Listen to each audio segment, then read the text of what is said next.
El apóstol Pablo fue movido, como ya hemos ido mencionando, por diferentes razones. La comparecencia ante el tribunal de Cristo, el temor del Señor, el amor de Cristo. Número 4, el sentido de gratitud. Nota cómo Pablo lo dice ahora en el texto que leímos anteriormente. Para los que viven, ya no vivan para sí, sino para aquel que murió y resucitó por ellos. Ese sentido de gratitud ha hecho que Pablo le dé toda su vida, toda su energía, todo su trasfondo, todo su pasado, todo su presente, todo su futuro a la causa de Cristo. Si hasta este momento alguien tenía duda al escucharme que esta es la manera de vivir, ahora yo creo que Pablo lo deja ampliamente claro cuando dice que los que ahora viven, porque estábamos muertos, ya no sigan viviendo para sí. Entonces, ¿para quién vamos a vivir? Para Cristo. ¿Cómo es que Él puede morir por mí, y yo no esté dispuesto a vivir por Él? ¿Qué intercambio? Él muere, yo vivo, pero no vivo para mí, sino para aquel que dio su vida. Y esa es la pregunta que yo creo que Pablo se hizo, que Pablo respondió, y esa es la pregunta que tú y yo debiéramos responder. De hecho, no sería lógico, ni siquiera, piensa ahora, no sería lógico, no sería racional vivir para nosotros mismos si yo conozco el temor del Señor, si yo conozco el amor de Cristo, si Él muere en mi lugar, no sería lógico que yo continúe pensando que mi vida me pertenece, porque no me pertenece. De hecho, Pablo dice esto de diferentes maneras, en diferentes momentos, diferentes grupos. Cuando él escribe a los Corintios, en la primera carta, en 6:19, le dice, no sois vuestro. Ya no tienes, tú no tienes un título de propiedad sobre tu vida, ese título de propiedad lo tiene Cristo. En el próximo versículo, en 6:20, le dice, pues, le da la razón, primero dice, no soy vuestro, y luego, en el próximo versículo dice, ¿por qué ya no eres vuestro? Pues por precio habéis sido comprados. Por tanto, glorificar a Dios en vuestro cuerpo. ¿Tú sabes por qué? ¿Por qué no eres vuestro? Porque tú estabas en un mercado de esclavos, esclavo del pecado, y Cristo bajó de la gloria, fue y pagó un precio, su propia sangre, y te compró y te tomó para sí, de manera que ahora tú eres esclavo de Cristo. Literalmente, esa es la palabra que aparece en el Nuevo Testamento, que a veces prácticamente siempre la palabra esclavo en el Nuevo Testamento, para referirse a nosotros, es traducida como siervo, pero esa no es la palabra en el original, la palabra es doulos, y un doulos era un esclavo. De manera que nosotros somos esclavos de Cristo. Y por eso es que Pablo está usando un vocabulario común a ellos, porque en esa época existía la esclavitud y se vendían los esclavos y se compraban los esclavos. En la misma carta, capítulo 7, versículo 23, Pablo dice, comprados fuisteis por precio. No os hagáis esclavos de los hombres. O eres esclavo de los hombres o eres esclavo de Dios. A quien tú le sirves, de ese tú eres esclavo. Cuando nosotros vivimos para nosotros mismos, si nosotros quisiéramos como una prueba para determinar si estoy viviendo para Cristo o para nosotros mismos, cuando nosotros vivimos para nosotros mismos, se hace difícil dejarlo cómodo, lo familiar, lo conocido, lo cierto, lo manejable, aquello que me hace sentir seguro. Se hace difícil dejar eso cuando tú estás viviendo para ti mismo. Ahora, cuando tú sigues a Dios, tú vas a escuchar, y esto lo voy a usar ilustrativamente, tú vas a escuchar cosas como la que Abraham escuchó. Vete de tu tierra y de tu parentela, a la tierra que yo te mostraré. Bueno, quizás no vamos a oír, no creo que vayamos a oír la voz de Dios audiblemente, pero en el caso mío y de mi esposa, vivíamos en Estados Unidos, pero en ese momento éramos médicos establecidos de allá, viviendo por 15 años. En algún momento Dios nos interceptó y nos dijo, no oímos la voz, pero lo estoy usando ilustrativamente, váyanse de esta tierra, regresen, en nuestro caso, a su parentela, porque yo nací en este país, a la tierra que te voy a mostrar, al lugar donde yo te voy a llevar, a hacer las cosas que yo te voy a mencionar. Abraham no oyó a Dios a cada día diciéndole a Abraham, vas por buen camino, si tú estás obedeciéndome, esto es el camino que yo te he señalado. No, sino que Abraham continúa en una dirección que Dios de alguna manera le señaló en obediencia a Dios para llevar a cabo una misión. Ahora nota, Abraham no le sirvió a Dios como evangelista. Yo creo que eso es obvio. Si tuviéramos que elegir una profesión para Abraham tendríamos que decir que Abraham le sirvió a Dios como ganadero. Si pensamos en Daniel, Daniel no le sirvió a Dios como evangelista, Daniel le sirvió a Dios como un ministro de gobierno, literalmente hablando. Si tú piensas en David, en un momento dado le sirvió como pastor de ovejas y en otro momento dado le sirvió como rey. De manera que tú puedes ver la diversidad de usos que Dios tiene de nosotros, pero todos ellos le sirvieron de manera exclusiva a ese Dios y para la gloria del mismo Dios. Yo no puedo familiarizarme tanto con lo que yo hago, donde yo vivo, hasta el punto que en mi comodidad yo no quiera salir de allí. El sentido entonces de gratitud que Pablo experimentó por lo que Cristo hizo por él, es lo que lo lleva a decir, bueno, ahora aquellos que viven no deben continuar viviendo para sí mismos, sino para aquel que los compró, una gratitud genuina. La gratitud es un gran incentivo para ir. Si realmente tú no te sientes ampliamente, profundamente agradecido de la obra que Cristo hizo, sino que, bueno, sí, Señor, gracias porque tú me compraste, moriste en la cruz, pero tú no hay algo profundo en ti que mueve tus fibras, entonces quizás ese agradecimiento no tenga la fuerza para levantarte de tu silla y que te mueva a hacer las cosas que Dios quisiera que hicieras. Escucha hasta dónde el entender estas cosas te llevan a ser un discípulo de la cruz, porque un discípulo de la cruz está dispuesto a dar su vida y a morir, incluso por la causa y por el mensaje y por la persona que murió en dicha cruz. Escucha al final de la historia redentora, en Apocalipsis 12:11, lo que nosotros leemos. Ellos lo vencieron por medio de la sangre del Cordero y por la palabra del testimonio de ellos, y no amaron sus vidas, llegando hasta sufrir la muerte. El autor de Apocalipsis se está refiriendo a un tiempo de tribulación, a un tiempo de persecución, un tiempo probablemente relativo al tiempo final. Y dice que va a llegar un momento donde estos creyentes van a dar su vida, van a perder su vida, porque ellos habían dejado de amar las suyas, habían dejado de amar sus propias vidas. ¿Por qué la dejaron de amar? Porque ellos llegaron a entender que una vida que no es vivida para la gloria de Dios es un desperdicio. Es una vida que está siendo gastada. Es una vida que está siendo, las energías están siendo gastadas, los años están pasando, me estoy poniendo más viejo, pero al final está siendo desperdiciada. La quinta y última motivación del apóstol Pablo para llevar a cabo la obra que él llevó a cabo y para contribuir a formar discípulos de Cristo de una manera que se parecieran a él, está aquí. Es que Pablo ha adquirido una nueva perspectiva frente a la vida como fruto de haber llegado a ser una nueva criatura. Escucha cómo él lo dice en el versículo 16. De manera que nosotros de ahora en adelante ya no conocemos a nadie según la carne.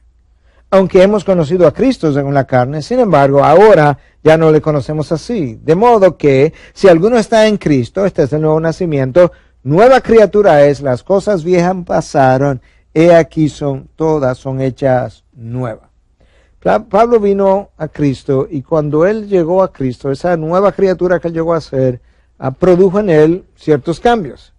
Su corazón endurecido que hacía que él persiguiera a la iglesia fue sensibilizado. Número 2, Pablo comenzó a perseguir algo completamente diferente. Su meta fue transformada. Por eso es que él dice que todo aquello que él había llegado a ser, ¿verdad? Fariseo de fariseo y de la tribu de Benjamín, circuncidado el octavo día, para él todo eso era basura.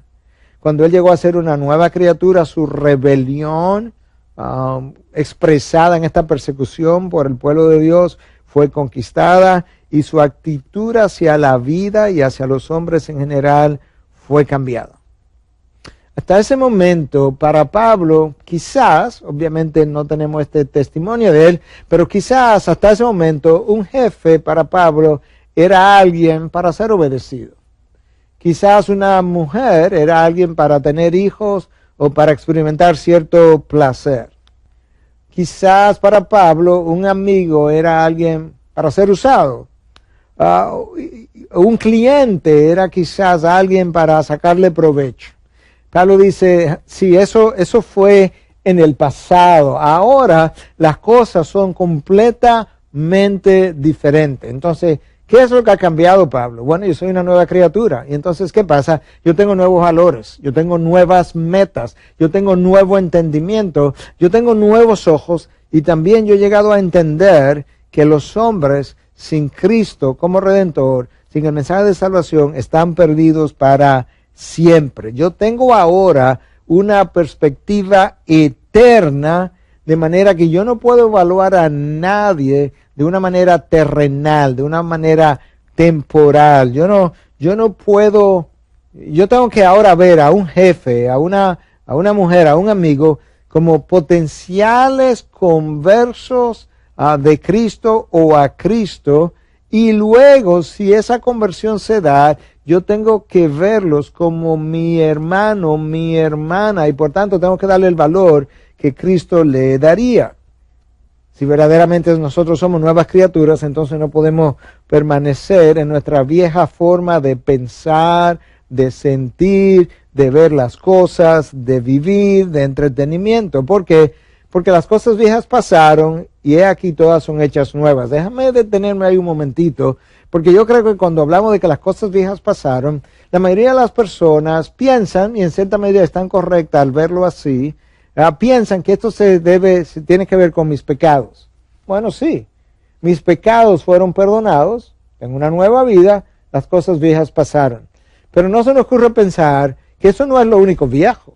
Hay algo más que también es viejo, que era mi forma de vivir, mi forma de pensar, mi forma de entretenerme, mi forma de vivir la vida, mi forma de usar la gente, de hablarle a la gente. Todo eso también pertenece al pasado. Ahora todas esas cosas han sido hechas nuevas. Y yo necesito entonces comenzar a ver la vida, reaccionar ante la vida con una perspectiva eterna de las cosas. Nota como Pablo dice entonces, de modo que si alguno está en Cristo, nueva criatura es. Las cosas viejas pasaron, he aquí que todas son hechas nuevas. Esa frase en Cristo es vital. Esa frase aparece 76 veces en la epístola de Pablo e implica haber nacido de nuevo como consecuencia de la obra redentora de Cristo y su resurrección y de estar seguro por la eternidad en Él.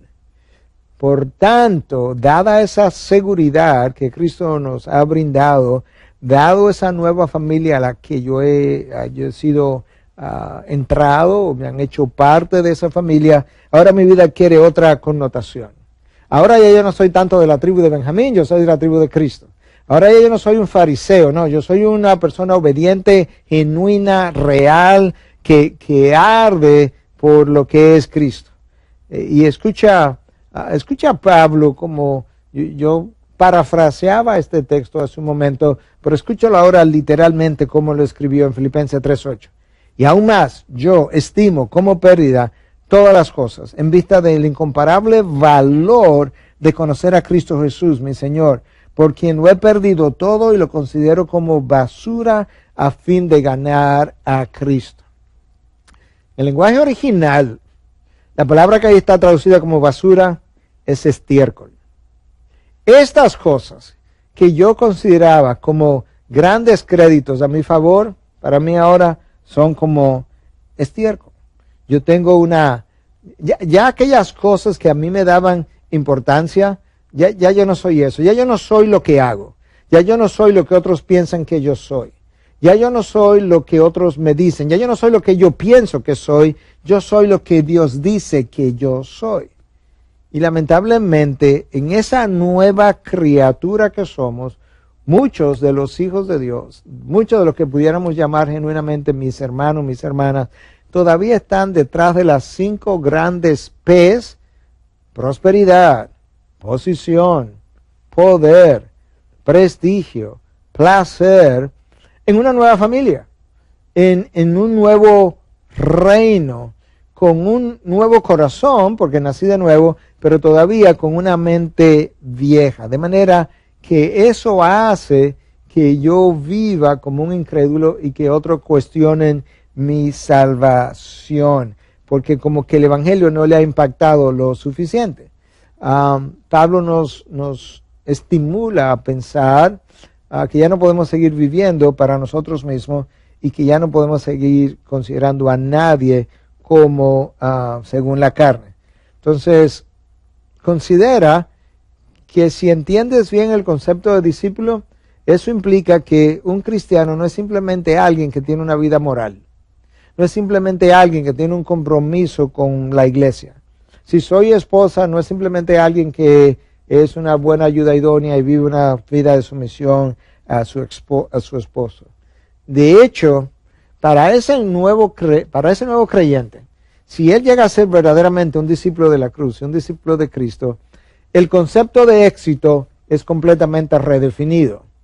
Porque ya el éxito no lo constituye ni sus logros, ni lo que llega a acumular, ni el nombre, ni la fama, ni la posición que ocupa, ni el cargo que le otorguen, ni el aplauso de los hombres. Éxito para él es haber llegado a completar la obra que Dios le ha encomendado, de manera que él pueda llegar al reino de los cielos y poder decir: Señor, gracias. Eso dijo Cristo en el aposento alto, en Juan 17, al final de su vida, horas antes de su crucifixión.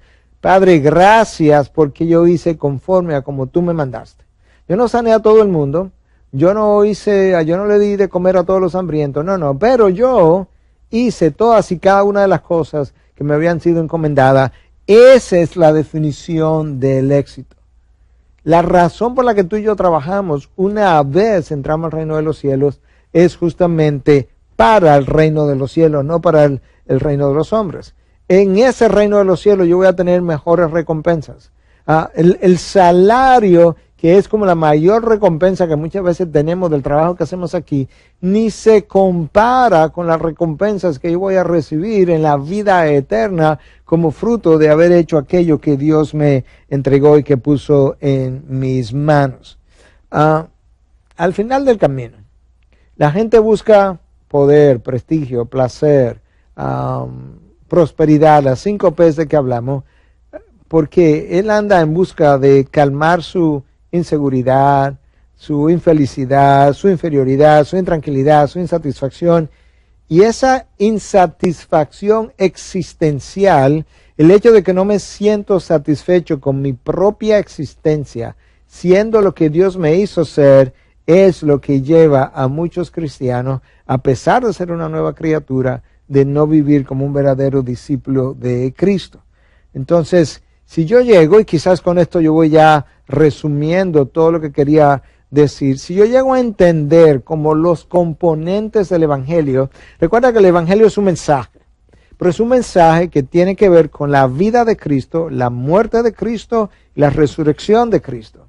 Entonces, ese mensaje, si mira todo eso que acabo de mencionar, tiene como componentes. Si yo llego a entender los componentes del Evangelio en medio de una sociedad individualista, entonces yo voy a comenzar a entender de qué manera nosotros tenemos que vivir nuestras vidas en medio de esa sociedad egoísta, relativista, individualista de nuestros días.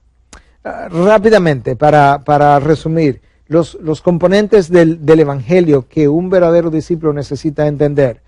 En el Evangelio hay una humillación, en el mensaje del Evangelio, porque el hombre que nos dio el Evangelio dejó su gloria, no consideró su igualdad a Dios como algo a que aferrarse, sino que se humilló. Hay un componente de sacrificio, porque la segunda persona de la Trinidad deja todo lo que la gloria representaba para hacerse hombre y morir en un lugar, en un madero, perdón. Hay un componente de gracia enorme, y no solamente de gracia sobre gracia, como Juan describe en su evangelio. Hay un perdón incondicional que Dios me ha otorgado en la persona de Cristo Jesús, y hay una nueva criatura que yo he llegado a ser como fruto de todo eso. Entonces, el mensaje del evangelio viene a transformar tu vida para que tú te constituya en un mensaje ambulante y al mismo tiempo en un pregonero del mensaje que a ti te dio vida y te sacó de tu mortandad. ¿Y qué es lo que entonces Pablo llegó a entender? Bueno, llegó a entender las implicaciones del evangelio. Y cuando él comienza a explicar a los corintios las implicaciones del evangelio, llega un momento donde le dice, bueno, no solamente te voy a dar a entender las implicaciones del evangelio, te voy a dar a entender también las motivaciones que hoy operan en mí para yo ir.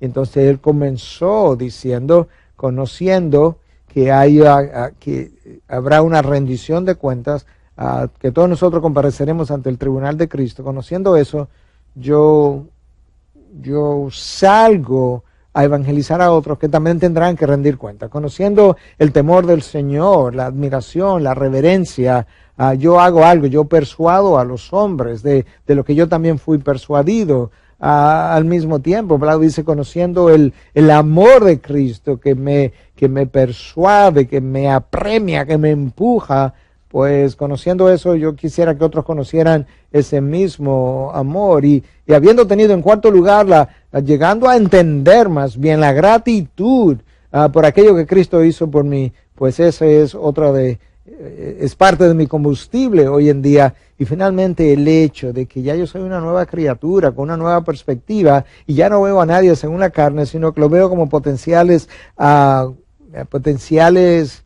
miembros de la familia de Dios. Conociendo todo eso, yo salgo a predicar el evangelio, tratando de persuadir a hombres pecadores de su necesidad de salvación. Quizás voy a cerrar con esta carta. Es una carta que yo he leído, quizás tú la has oído de mí en algún momento, quizás la has oído de otros, porque no es exclusiva obviamente, pero es una carta que escribió un pastor la noche antes. Eso dice su historia de perder su vida por el evangelio, porque había sido capturado. Y esto es como él escribe. Escucha: soy parte de la comunidad de los que no se avergüenzan. Eso es un discípulo. Parte de la comunidad que no se avergüenzan. Tengo poder del Espíritu Santo. Mi suerte ha sido determinada. Yo he cruzado la línea. La decisión ha sido tomada. Soy uno de sus discípulos. No voy a mirar atrás, o pausar, o detenerme, o devolverme, o quedarme quieto. Mi pasado ha sido redimido, mi presente tiene sentido, y mi futuro está seguro. Ya yo he terminado y no quiero saber nada de vivir a medias, de ambular por las aceras. No quiero saber de sueños pequeños, rodillas suaves, visiones tímidas, de hablar mundano, de dar poco y de metas pequeñas. Ya no necesito prominencia, prosperidad, posición, promoción, aprobación o popularidad. No necesito tener razón, ser el primero, ser lo máximo, ser reconocido, ser honrado, ser estimado o recompensado. Ahora vivo en su presencia, confío en la fe, amo con paciencia, soy levantado por la oración y vivo con poder. Mi rostro ha sido fijado en una sola dirección. Mi caminar es rápido, mi meta es el cielo, mi camino es estrecho, la carretera es rústica, mis compañeros son pocos, mi guía es confiable y mi misión es clara. No puedo ser comprado, desacreditado, desviado, seducido, devuelto, diluido o retrasado. No pestañearé frente al sacrificio, no dudaré en la presencia de la adversidad, no negociaré en la mesa de mis enemigos, ni consideraré la popularidad, ni daré vueltas en medio de la mediocridad. No me rendiré, ni callaré, ni pausaré, ni me cansaré, hasta que yo haya predicado, orado, pagado, acumulado por la causa de Cristo. Soy un discípulo de Jesús. Tengo que seguir hasta que Él venga, dar hasta que me caiga, predicar hasta que todos conozcan y trabajar hasta que Él pare. Y cuando Él venga a recoger a los suyos, Él no tendrá problemas en reconocerme. Mis colores serán claramente visibles.